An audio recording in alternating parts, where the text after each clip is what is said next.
Introdução ao livro de Gálatas. Agora vamos fazer um tour pela carta de Gálatas. Um livro impressionante, maravilhoso. É uma carta, né, na verdade.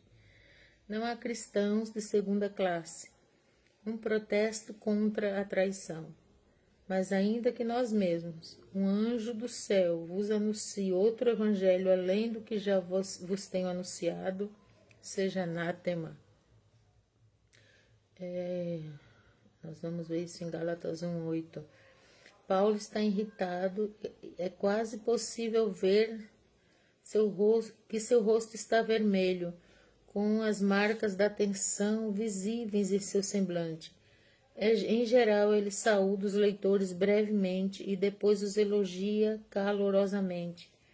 Mas nesta carta a emoção e a consternação substituem a calidez habitual.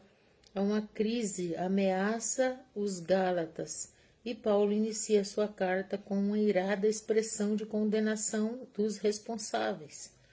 Qual é o problema? Apesar de tudo, depois de ler alguns capítulos, você pode chegar a perguntar por que o apóstolo está assim desgostoso. A Galácia parece ser inocente dos pecados de Corinto.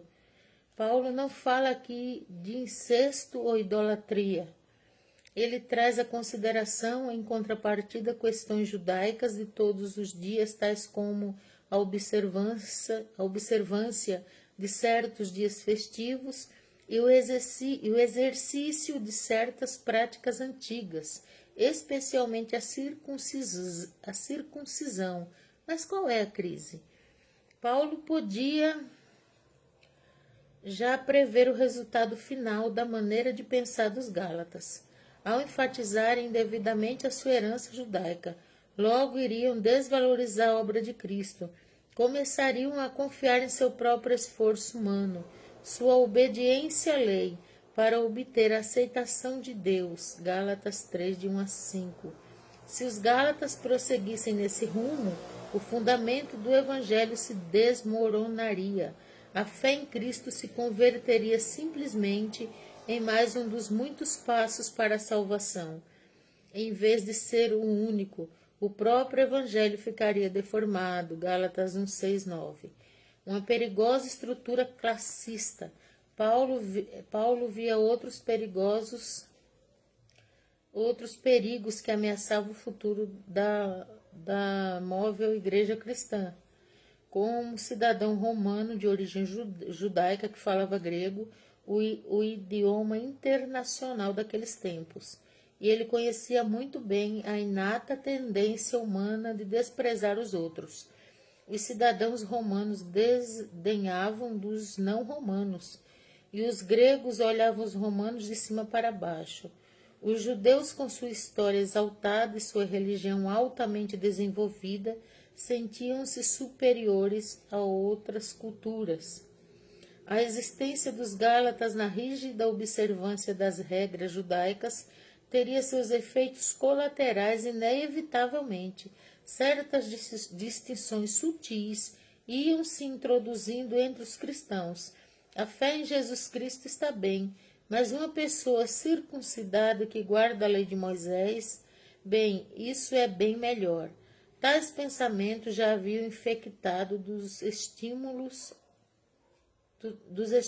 apóstolos Pedro e Barnabé. Os cristãos circuncidados já começavam a desprezar o incircunciso, considerando-os cidadãos de segunda classe. A carta aos Gálatas é, por conseguinte, um protesto contra a traição. Ele denuncia perigos sutis que podem chegar finalmente a perverter o Evangelho e dividir a igreja. Paulo insiste em que Jesus Cristo veio para derrubar os muros que dividem as pessoas, e não para erguê-los. Em Cristo não há judeu nem grego, não há escravo nem livre, não há homem nem mulher. Gálatas 3:28. É a fé nele, e não em algum compêndio de leis. Gálatas 2:16, que abre a porta para a aceitação de Deus. Como ler Gálatas? Gálatas assemelha-se a um dramático julgamento no tribunal. No extremo de sala estão os acusadores de Paulo, persuasivos e poderosos. Esses judaizantes têm seguido Paulo de cidade em cidade, disseminando erro e contradizendo a sua versão da fé cristã. No outro extremo, o júri, os crentes gálatas, eles mantinham calorosa amizade com Paulo no passado, mas algumas das acusações contra eles são sérias. Será que ele inventou parte do evangelho que ele pregou? É certo que Deus deu a ele uma percepção especial. É certo que sua mensagem de liberdade resultará numa igreja fraca e imoral. Deveriam eles dar as costas à sua herança judaica? Paulo, falando por iniciativa própria, caminha de um lado para o outro na sala e ele usa uma variedade de estilos em seu debate. Uma lógica imbatível, citações da história e indignação pessoal. É a integridade pessoal dele e, em última análise, a integridade de Cristo que está em jogo. Quanto aos assuntos de que trata Gálatas, cobre grande parte do que foi abordado em Romanos. Mas quanto ao estilo, exibe um espírito combativo. Durante a leitura, tente visualizar essa sala judicial e julgue por si mesmo a eficácia de Paulo como advogado de defesa. Glória a Deus. Vamos começar a ler Paulo e essa é uma média introdução, né, sobre o que vai acontecer no livro de Gálatas. Te convido para o próximo. Vamos fazer mais um comentário. Te convido para o próximo vídeo de comentário. Vem com a gente nessa viagem dos Gálatas.